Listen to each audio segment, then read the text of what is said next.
سابقہ زندگی میں ایسا ہوا تھا کہ ماں مثلا 1-2 سال پہلے ایسی حمل تھا اور عورت نے روزے رکھے تھے جس کی وجہ سے حمل میں بگاڑ پیدا ہو گیا تھا، تو یہ سابقہ زندگی کا تجربہ یہ بھی ایک دلیل ہوتا ہے۔ یا ایسا ہوا کہ پہلے یہ تجربہ بھی نہیں تھا، کسی لیڈی ڈاکٹر نے منع بھی نہیں کیا، عورت نے روزہ رکھا اور اب اس کو ویکنس شدید محسوس ہو رہی ہے اور اس کی وجہ سے وہ محسوس کر رہی ہے کہ بچے کو نقصان ہوگا، تو یہ جو مشاہدہ ہے، موجودہ مشاہدہ، یہ بھی عذر بنتا ہے۔ تو معلوم یہ ہوا کہ حاملہ عورت ہو یا دودھ پلانے والی عورت ہوں، ان کے لیے روزہ چھوڑنے کی اجازت اس صورت میں ہوگی جب 3 چیزوں میں سے کسی ایک چیز کے ساتھ متحقق ہو جائے کہ روزہ ان کے لیے نقصان کا باعث ہوگا۔ وہ 3 چیزیں یہ ہیں کہ یا تو ماہر ڈاکٹر بتائیں گی، یا سابق زندگی کا تجربہ ہوگا، یا موجودہ مشاہدہ ہوگا، تب ان کو روزہ چھوڑنے کی اجازت ہے، بعد میں یہ روزے کی قضا کریں گے۔ ایک عذر مرض بھی ہوتا ہے۔ مرض سے مراد یہ ہوتا ہے کہ عام امراض نہیں ہے کہ نزلہ کھانسی ہوا تو روزہ چھوڑنے کی اجازت مل جائے گی، یا جیسے بعض ڈاکٹرز ہوتے ہیں کہ معمولی امراض پر مریضوں کو مشورے دے دیتے ہیں کہ آپ روزہ چھوڑ دیں۔ یہاں پر بھی وہی تفصیل ہے جو حاملہ اور دودھ پلانے والی عورت کے بارے میں ہے کہ مرض کے بارے میں یا تو کوئی ماہر ڈاکٹر جن کے دل میں خوف خدا بھی موجود ہو، کوئی اس کی ظاہری علامت ہمیں نظر آ رہی ہو، وہ یہ ہمیں کہیں کہ اگر آپ روزہ رکھیں گے تو آپ کا مرض بڑھ جائے گا، دیر میں اچھا ہوگا، یا آپ شدید بیمار ہو جائیں گے، ایسی صورت میں روزہ چھوڑنے کی اجازت ہوتی ہے۔ یا پھر سابقہ زندگی کا تجربہ ہو کہ پچھلے رمضان میں مثلا روزہ رکھا تھا تو بہت زیادہ تکلیف شروع ہو گئی تھی، تو اس رمضان بھی یہ ممکن ہے کہ ہو جائے تو روزہ چھوڑ دیا۔ جیسے دمے کے مریض ہوتے ہیں کہ بیچارے سردیوں مثلا روزے آئے، پچھلے روزے بھی سردیوں میں تھے تو بہت دمے میں تکلیف ہو گئی تھی اور دوائی وغیرہ یوز کرنی پڑی تھی، اور اس دفعہ بھی امید ہے کہ سردیاں ہیں مثال کے طور پر، تو اب اگر ہم روزہ رکھیں گے تو شدید تکلیف ہوگی، تو یہ جو تجربہ ہے سابقہ زندگی کا، یہ بھی ایک دلیل بنتا ہے۔ اور تیسرا وہی کہ اگر مرض ہے اور انسان نے روزہ رکھا اور مرض بڑھنے لگا، یا یہ کہ امید تھی کہ 1-2 دن میں ختم ہو جائے گا لیکن اب وہ اور لمبا ہو گیا، 1-1.5 ہفتے تک پہنچ گئی اس کی مدت، تو یہ بھی موجودہ مشاہدہ بھی عذر ہے۔ تو مریض کو چاہیے کہ ان 3 چیزوں میں سے کسی ایک چیز کے ذریعے دلیل طلب کرے، تب وہ روزہ چھوڑ سکتا ہے، اگر ویسی چھوڑا تو شدید گناہگار ہوگا۔ اس کے بعد حیض و نفاس بھی ایک عذر ہوتا ہے۔ حیض و نفاس مثال کے طور پر کوئی بہن ان دنوں میں مخصوص ایام میں ہیں تو ان پر روزے فرض نہیں ہوتے ہیں، نمازیں بھی معاف ہیں، روزے بھی فی الحال معاف ہیں، لیکن بعد میں نمازوں کی قضا نہیں ہوتی ہے اور روزوں کی انہیں قضا بہرحال رکھنی ہوگی۔ ایک مسئلہ اس میں یاد رکھیے کہ اگر کسی بہن کو مثلا حیض آتا ہے اور 10 دن تک مکمل آتا ہے، ہم نے حیض کے بیان میں آپ کو بتایا تھا کہ حیض کی کم از کم مدت 3 دن ہے اور زیادہ سے زیادہ 10 روز ہے۔ اب اگر کوئی خاتون 10ویں روز پاک ہو گئیں اور ابھی مثلا رات میں وہ پاک ہو چکی ہیں، تو ان پہ لازم ہے کہ چاہے غسل کریں نہ کریں، اگلے دن کا روزہ رکھنا ان کے اوپر لازم ہوگا۔ اور اگر بالفرض یہ پہلے فارغ ہو گئی ہیں 10 دن سے پہلے، تو پھر یہ حکم ہوتا ہے کہ اگر انہیں رات میں جیسے مثلا 3 بجے 4 بجے فارغ ہوئی ہیں، پاک ہو گئی ہیں، تو اگر انہیں غسل وغیرہ کرنے کے بعد پھر اتنا وقت مل گیا جس میں یہ تھوڑی بہت سحری کر سکتی ہیں، یعنی فجر شروع نہ ہوئی ہو، تو پھر بھی ان کے لیے فرض ہوگا کہ اب اگلے دن کا یہ روزہ رکھیں گی۔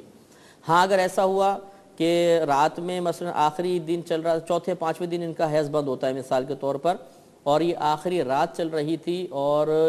حیض ایسے وقت میں بند ہوا، ایسے وقت میں یہ پاک ہوئیں کہ صبح صادق ہو چکی تھی، تو اب ان کے لیے عذر ہے، یہ دن ان کے لیے روزے کے رکھنے کے لیے ضروری نہیں ہے، یعنی اب ان کو دن میں نیت نہیں کرنی ہوگی کہ زوال سے پہلے نیت کریں، بلکہ رات میں چونکہ بالکل موقع نہیں ملا، اس لیے یہ روزہ چھوڑنا ان کے لیے جائز ہے۔ یہ بھی یاد رکھیں کہ جو خاتون ان مخصوص ایام میں ہوں یا نفاس میں مبتلا ہوں، ان کے لیے کھانا پینا روزے یعنی دن میں روزہ تو رکھیں گے نہیں، تو کھانا پینا بالکل جائز ہے، چاہے چھپ کر کھائیں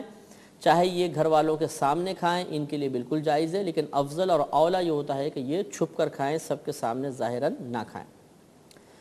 اگلا عذر ہے کہ جان کی ہلاکت کا یا عقل کے نقصان کا صحیح اندیشہ ہو، تب بھی روزہ چھوڑ سکتے ہیں، اور یہاں پر بھی وہی صورتحال ہے جیسے میں نے آپ کو بتایا کہ یا تو کوئی ماہر ڈاکٹر کہے کہ اگر آپ روزہ رکھیں گے تو آپ ہلاک ہو جائیں گے، یا عقل ختم ہو جائے گی، پاگلوں کی سی حرکتیں شروع ہو جاتی ہیں، یا سابقہ زندگی کا تجربہ تھا کہ روزہ رکھا تھا تو ہلاکت کے قریب پہنچ گئے تھے یا عقل زائل ہو گئی تھی، اور یا پھر موجودہ مشاہدہ ہے کہ روزہ رکھنے کے بعد ہوش و حواس سب چلے گئے اور بالکل کسی کو پہچان نہیں رہے ہیں، پاگلوں کی سی کیفیات ہو گئی ہیں، یا بالکل مرنے کے قریب ہو گئے ہیں کہ غشی طاری ہو رہی ہے بار بار، اتنا ضعف غالب ہو گیا، تو اس قسم کی حالت اگر طاری ہوتی ہے کہ ہلاکت کا خوف ہو گیا یا عقل کے زوال کا خوف ہو گیا تو روزہ چھوڑنے کے لیے عذر ہے۔ ایک ہوتا ہے کسی کا مجبور کرنا، مجبور کرنے سے مراد یہاں پر شرعی لحاظ سے جو مجبوری کہلاتی ہے وہ مراد ہے، اور شرعی لحاظ سے مجبوری کا مطلب یہ ہے کہ کوئی شخص ہمیں دھمکی دے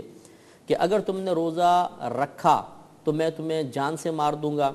یا تمہارا کوئی عضو ضائع کر دوں گا، اور ہمیں یقین ہے کہ اگر ہم اس کی بات نہیں مانتے تو ہم ہلاک ہو جائیں گے، یہ مار دے گا یا عضو کاٹ دے گا، تو یہ جو مجبوری کی اب حالت آئی کہ جان کا خوف ہے یا کسی عضو کے تلف ہو جانے کا، ضائع ہو جانے کا خوف ہے، اس حالت کو حالت اکراہ کہتے ہیں، اسے اکراہ شرعی بھی کہتے ہیں۔ اب ایسی صورت میں روزہ چھوڑنے کی اجازت ہے۔ اب اس کا وبال ہوگا جس شخص نے مجبور کیا اس پر، ہم پر اس کا وبال نہیں ہوگا۔ ہاں یہ ضرور کہا ہے فقہا نے کہ اگر یہ شخص اس کی بات نہ مانے کہ چاہے تم مجھے مار دو چاہے میرا عضو تلف کر دو، میں تو روزہ ضرور رکھوں گا، اور اس کی طرف سے آنے والی تکلیف پر اس صبر بھی کرنے میں کامیاب ہو جائے، یعنی نہیں مانے اور وہ تکلیف پہنچائے اور یہ اس کو برداشت کرے، تو یہ بہت ہی افضل جہاد ہے اور اس کو بہت ہی ثواب ملے گا۔ اسی کے ساتھ ہی میں نے آپ کو بتایا کہ ایک مسئلہ یہ ہوتا ہے کہ مثلا کوئی جہاد پر جا رہا ہے، مشقت بہت شدید ہے، تو اس کے لیے بھی عذر ہو سکتا ہے، جیسے نبی کریم صلی اللہ علیہ وسلم نے جہاد کے دوران صحابہ کرام کو روزہ چھوڑنے کی اجازت مرحمت فرمائی ہے۔ بعض بھائی ہم سے سوال کرتے ہیں کہ ہمارا کام بہت ہارڈ ہے، بہت شدید ورکنگ ہے ہماری دن کے اندر، اگر ہم روزہ رکھتے ہیں تو شدید ضعف غالب ہو جاتا ہے اور روزہ پورا کرنا مشکل ہو جاتا ہے، اس میں کیا کریں؟ تو یہ اصول اچھی طرح یاد رکھیے گا کہ اگر انسان روزہ رکھ کر اپنا کام پورا کر سکتا ہے تو پھر تو اس پہ روزہ رکھنا فرض ہے۔ دوسری صورت یہ ہے کہ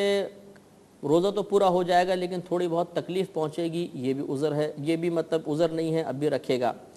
تیسرا یہ ہے کہ روزہ کام بڑا ٹائٹ ہے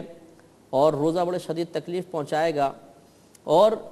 لیکن صورت یہ ہے کہ اگر یہاں پہ آپ کام کرنا چاہیں ٹھیک، ورنہ چھوڑ کے کوئی اور پہ بھی آپ کام کر سکتے ہیں، اور یہاں پر مالک منع کر رہا ہے یا کام بڑا ہارڈ ہے تو یہ بھی عذر نہیں ہے، ہمیں وہ کام چھوڑ کے دوسرا کام اختیار کرنا ہوگا اور روزہ رکھیں گے۔ اور آخری صورت اس میں یہ ہے کہ مثال کے طور پہ کام بہت سخت ہے اور کوئی کام کہیں مل ہی نہیں رہا، اور مالکان یہ کہتے ہیں کہ بھئی ہم تو پورا کام لیں گے اور آپ روزہ رکھیں گے تو آپ سے کام نہیں ہوگا، ہم نوکری سے نکال دیں گے۔ ایسی صورت میں جب آدمی مجبور ہو جائے تو شریعت نے اجازت دی ہے کہ وہ روزہ چھوڑ سکتا ہے اور باقی دنوں میں گنتی پوری کرے، لیکن یہاں پر دیانت داری کے ساتھ ہمیں غور کرنا ہوگا کہ واقعی کام سخت ہے، دوسرا کو کام نہیں مل سکتا، تب اس کے اندر رعایت مل سکتی ہے، ورنہ تھوڑی بہت مجبوری کی وجہ سے رعایت نہیں ملے گی، شدید گناہگار ہوں گے۔ اب چونکہ پروگرام کا وقت ختم ہو رہا ہے، انشاءاللہ دیگر مسائل کے ساتھ اگلے پروگرام میں حاضری کا شرف حاصل ہوگا۔ اب آپ ہمیں اجازت مرحمت فرمائیں، وآخر دعوانا ان الحمدللہ رب العالمین۔